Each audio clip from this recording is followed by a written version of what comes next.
morning, good morning, good morning. Saturday morning here with the people, and I just want to have a conversation with you guys really quickly because I was thinking about some upcoming events and the fact that I'm trying to plan, but this person don't talk to that person, and that person, well, it was just this person don't talk to that person, but the person that don't talk to the person, you be at church all the time. You post the scriptures every day. I don't understand. Let's talk about this. Can we talk about this, people, family? Y'all gotta take some Advil. My back hurt. I'm traveling. Thank you, honey. I'm finna take 2 Advils because my back hurts. And I realize, you know, when you be working out and stuff, and you know, you could just take some Advil. I just woke up, by the way. I just was watching Maxwell. Somebody put Maxwell on a live stream on Facebook. I think it was Maxwell's Facebook page, and it was jamming, okay? I hate taking pills. But anyway, let's just talk about this really quickly. Like, how can I really want some feedback because maybe I'm just too green. Maybe I'm too green. But I really want to talk about the moments when someone wrongs you. They can wrong you. That's cool. Like, I understand. I have been wronged. But that's like, if you have abuse or somebody did you dirty, it's a certain way you have to release that person in order for you to be the bomb. Because the end result of me being angry at someone else is never going to hurt them the way that it hurts me. Now, I know a lot of people who say, I'm going to treat her this way because she needs to feel what she did to me or what she did to my family. But does that really work? How much energy are you putting into being mad at the person? I really want some feedback on this. It's a touchy subject because I know you watching this going, well, you don't know what they did to me. But again, I've had people put me in dangerous situations, and they still call me and be like, what's up? Oh my God, yeah. Like, and I know, here's the thing, when someone wrongs me, I can follow I'm gonna believe who you give me. So if you give me wrong, then I know that's what I'm gonna get from you. That doesn't mean I hate you. That doesn't mean that you can't grow and become right, you know, and change your whatever. That doesn't mean that I'm going to see you every time and get mad about it. And all it means is that I know what to expect from you now until you show me something different. And I believe that we should practice. It's a practice. But we're supposed to practice being able to, yeah, it's just forgiveness. Thank you. Yeah, it's just forgiveness. And so what's interesting is that I know a lot of people that be at church 24/7. 24/7. You in there all day long, but you mad at somebody. And when you're mad at someone and you hold it, because you're going to get mad. But when you hold it, it's like you're taking the poison that you wish for them.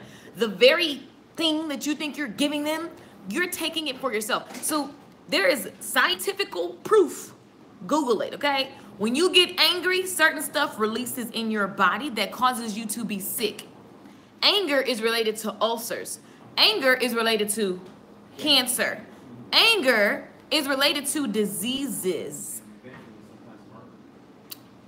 And to who? Right. Anger is related to murder. Like, y'all got to understand emotions. Emotions bring about things in your body. Most people don't like to think about this because you really can't, the average person can't wrap their brain around it. They don't want to wrap their brain. You rather believe that someone just wronged you because they're just wrong. But when you could get to a place where you really can, like, somebody that tried to stab you in the back, somebody that tried to have you killed, I've been there. I got somebody like that. But you still can, like, I feel nothing in my heart to that person. My heart actually goes out to that person. That person suffers. I don't. I'm so free. I'm so chilling.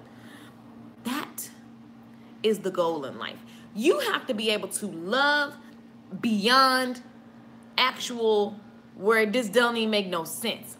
I shouldn't be trying to plan something and my family members who be at church the most don't like each other. That ain't godly. You might say my nails ain't godly, but let's talk about your heart. Because it's a lot of things on the outside we like to talk about at church. When I was growing up, my church always talked about, don't wear your nails like this. Obviously, why I have my nails like this every day, all the time. They talked about a woman can't cut her hair. Obviously, I'm bald and I teach short haircuts. And they talk about all these things. Don't show your shoulders. Like, don't show your legs. Like, all these things. But the heart is dark AF. See, God is looking at your heart. And while, yes, we need to monitor, not walk around our booty out, but in the meantime, let's talk about your heart. Because I believe that that's what matters. And I believe that that's how you draw more people and heal more people and help more people. And there's hurt people. So hurt people abuse people. Hurt people stab people in the back because it's coming from their insecurities. So they feel they got to go do this thing. They got to protect themselves. Everybody is some lost kind of hurt, right? But I guess I'm just like, I'm so fathomed. I see y'all on here. Say what's up. See you guys. I always tell others, don't allow someone else's bad behavior to control your emotions. Exactly, Sheila. Exactly. Okay, so te amo, Carolina. Carolina? Is it Carolina? Yes, that's how you say it in Spanish, right? What's up, Tiny? What's up, Omega? But listen, I just really wanted some dialogue. Like, that means you got to talk back to me, and we're going to have a conversation about this, because it's like, how is this possible to be at church 24/7, to be talking about all this stuff 24/7, but as I'm planning something, the people that have the most problems is the church people. That means we need to wake up, because, what's up, Brenda? This is literally like a wake-up call. If you're watching this and you're angry, if someone's name brings anger into your body, first of all, be careful because it makes you sick. Next thing you know, you got a headache. Why? Because the energy from being angry. And then let's talk about forgiveness, because here's what happens when you forgive. You release. We have to forgive ourselves first, because, like, for example, when I was in an abusive relationship, I had to forgive myself for allowing that to happen, because I allowed it to happen. From the first fight, I sent the message that it was okay to treat me that way. That's the reality of the situation. I sent a message. I didn't do what I should have done and blah, blah, blah, blah, blah. Like, I knew that things weren't right, but I kept allowing it. So I forgave myself for even experience. I forgive it. And I'm thankful for the experience, because now I have the lesson to stand for women, to stand for myself, to be empowered, to love me enough to say no to wrong relationships, to say no when someone is using me, taking advantage of me. So I am so grateful for that experience. So it happens the same way. When someone decides that, when I was in corporate, people would try to walk over me. Like, you know, because I was young, I was black, whatever, right? They had because I was always the young, oh, that's just her. People love to do that. Oh, she just hyper. Oh, and so then I started trying to be defensive, because people always want to brush me off, right? That was the story I was telling myself. And then I had to, like, realize that people treat you how you want to be treated. It starts with me. Everything starts with me. So instead of me having a chip on my shoulder about how people were treating me, let me show them how I want to be treated. I forgive myself, because there are some things that I did. Okay, cool, I learned my lesson. And now it's my message. So everything that's happening in my life all the time, once I realize I don't like it, and if I find myself getting mad about something, or I feel like if something's not sitting right with me, instead of going and sitting in it and trying to wish anger on the other person, or saying woe is me and everybody tries to do this to me, how about I just show people how to treat me. I show people how to treat me. And then I forgive myself for allowing the other treatments that I didn't like. I'm grateful for the experience, because now I can say that, hey, people treat you how you allow them to treat you. It doesn't mean that people are going to treat you perfect. Do y'all get what I'm saying? Like, and when you're mad at someone, church people, it doesn't make any sense to be at church, to be the pastor's wife, to be the pastor, to be the choir director, and you're walking around talking about, I don't fool with so-and-so. I wouldn't dare, like, that doesn't match what you believe, what you profess. That doesn't match it. That doesn't match it at all. It doesn't mean you have to be best friends with your person who wronged you. The people who have done me wrong, like, I can have a conversation with them. I can sit in the same room with them. I can go to an event and they be there. I'm not going to be their best friend, but I definitely seek to understand. I forgive what happened between us. And then I'm like a little sociologist. I'm like, oh, that's why they act like that. Okay. Oh, and now I have compassion for them. I understand them. And so I can have a full-blown conversation. I love you. I don't have to be with you every day. I don't got to call you every day. We ain't got to be best friends. But I respect you. And I also have room for them in my head for them to grow. My vision I hold for them is that they get better. That's the vision I hold for them. So if you're mad at someone, just know that you can't walk around this earth holding on to past events, being angry. And especially, this is a shout out to my church people, because I'm sitting here trying to plan something and I'm like, oh, this person don't fool with that person. And these people are at church all the time. This doesn't make any sense to me, because even though I know the wrong that happened and I've been wronged by the same person, I can talk to that person. I can sit in the same room with that person, because guess what? I've forgiven myself and them, and I'm okay. I expect them to be a certain way. When someone tells you how they are, when they show you how they are, you should believe them. So now that I understand that that's what you do, what else do I expect from you? Like, I don't expect you to be something that you're not. So now I can walk light and walk free. I know what to expect. I know how to govern myself in the situation. And so I'm good. I'm so good. So just a little thought process of, can we stop with that? I be at church all day. I'm the pastor wife, but so-and-so can't step foot. This person can't do this. Like, and no, you don't have to be nobody's best friend, but you cannot tell the story. If you tell the story with anger in your heart, if you tell the story and start getting all riled up, then you're not done with forgiveness. You're not done with forgiveness. It's not over. So you still have something in your heart. And last time I checked, loving God is about your heart. Your relationship with God is about your heart. Heart, soul, inside job. It's an inside job. We're so busy worried about what church name is the best, what church choir is the best, what pastor make you get all, Meanwhile, you're not doing the hard work, and everything that you want and need and have to give to everyone else that God has for you, it comes from your soul work. So your job is to do your soul work, people. So let's enjoy life. Let's have fun. Let's look at our hearts on a daily, hourly, minutely basis. Let's not walk. Oh boy, give me the mic. LOL. Good afternoon. Just was giving this pep talk to myself concerning a situation, reminding myself to pray. Exactly. Here you go, girl. Here you go. It's hard work. That's all. I just want us to know that if we are mean to other people, then we're at fault, not the other person. I know it's hard, because I know somebody's saying she just happy. She don't understand. She don't know what they did to me. Have you had guns held to your head? Have you almost died? Have people almost got you killed in real life? Have, like, what? What else is there besides almost dying and getting killed? Disease, almost like what? Like, you don't compare the situations. Your thing ain't better than mine. Like, you getting cheated on, I got cheated on. We all got something.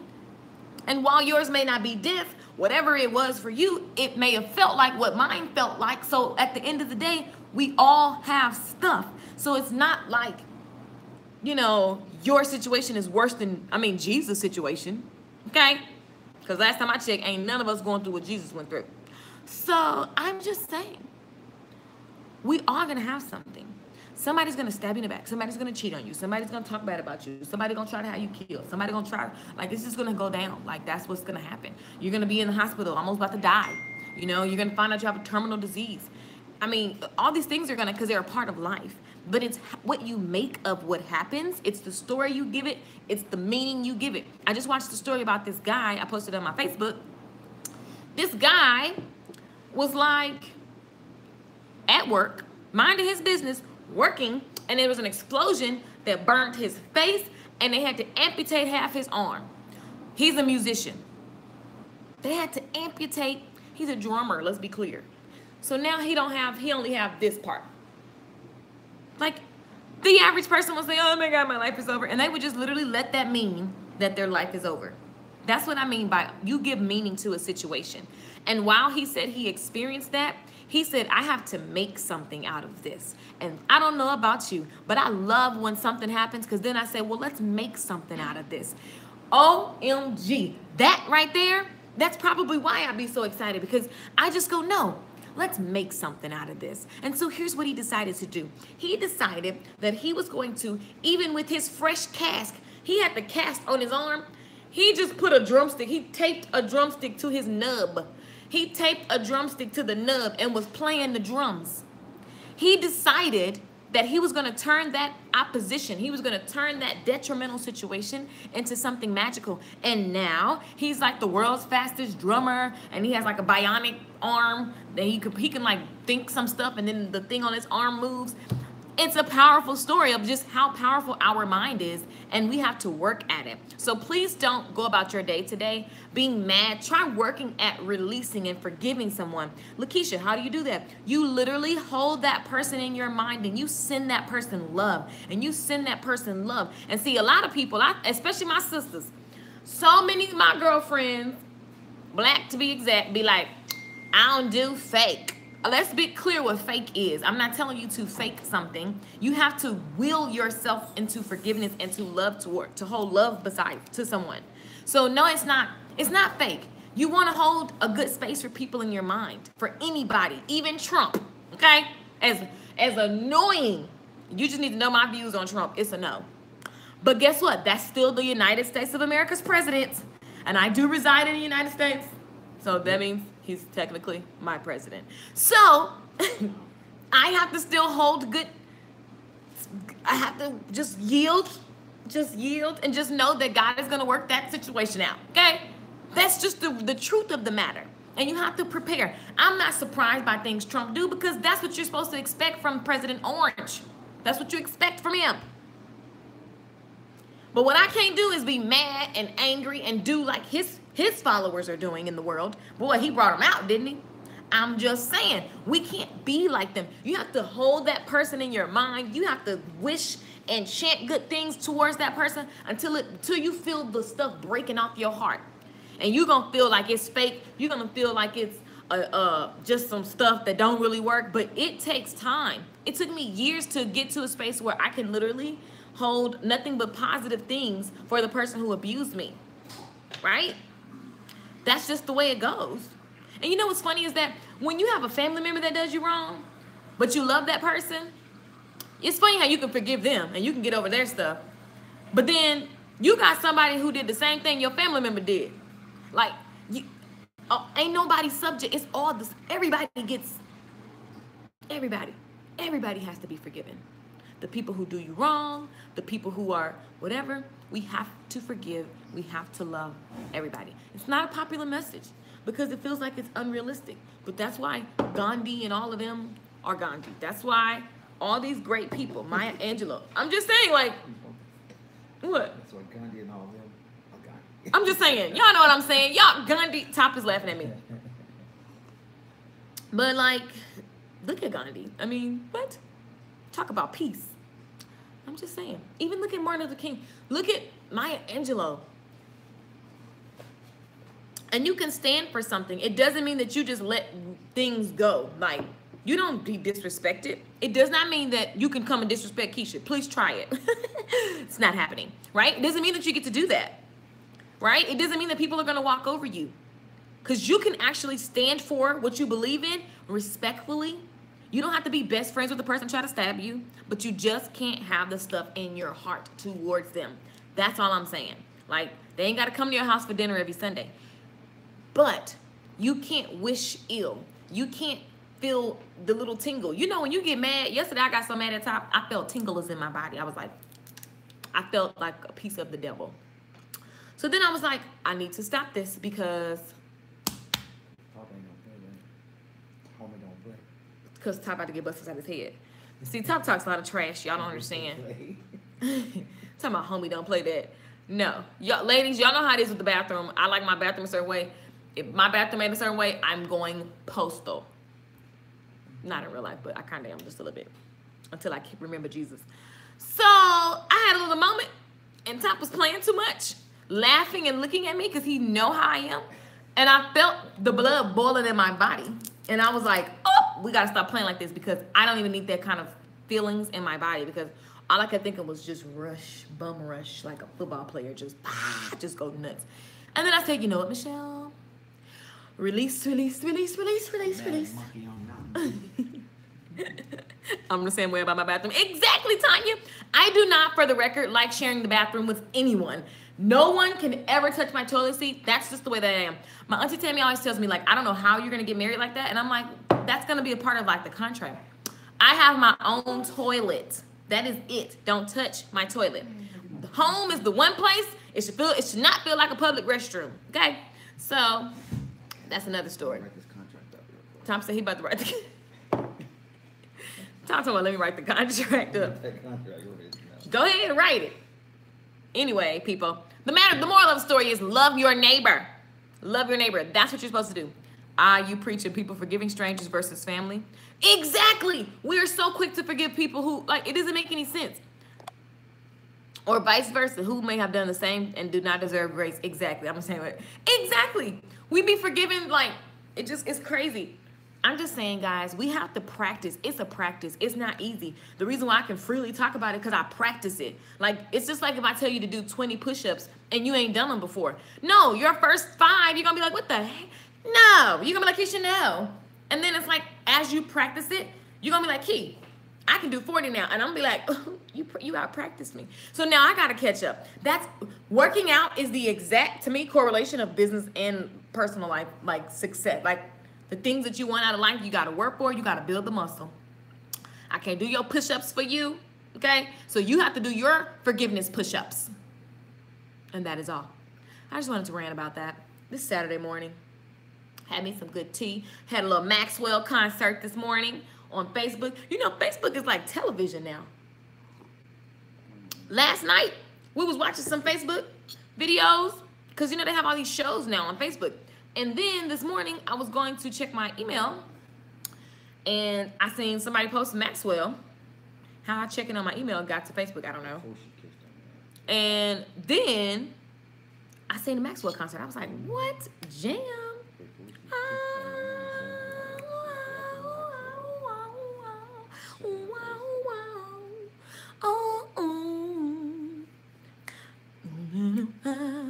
I don't know the words. Did anybody ever learn the words of that song?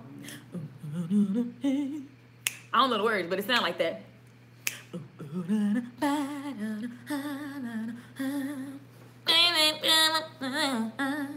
That's how it sounds. You give me the feeling, girl. That is how it sounds. Should I realize you're the highest of the high? They never know, so I'll tell them something. I ain't never learned words. Okay, I love you guys. Peace out. Moral of the story is forgive, forgive, forgive, forgive. Practice, practice, practice forgiveness because it will literally unlock so much magic inside of your heart. And that is all. Forgiveness. So go love somebody today. It's Saturday. Looks like it's going to rain. Go love on someone. I'm over here. It does look like it's going to rain. Love on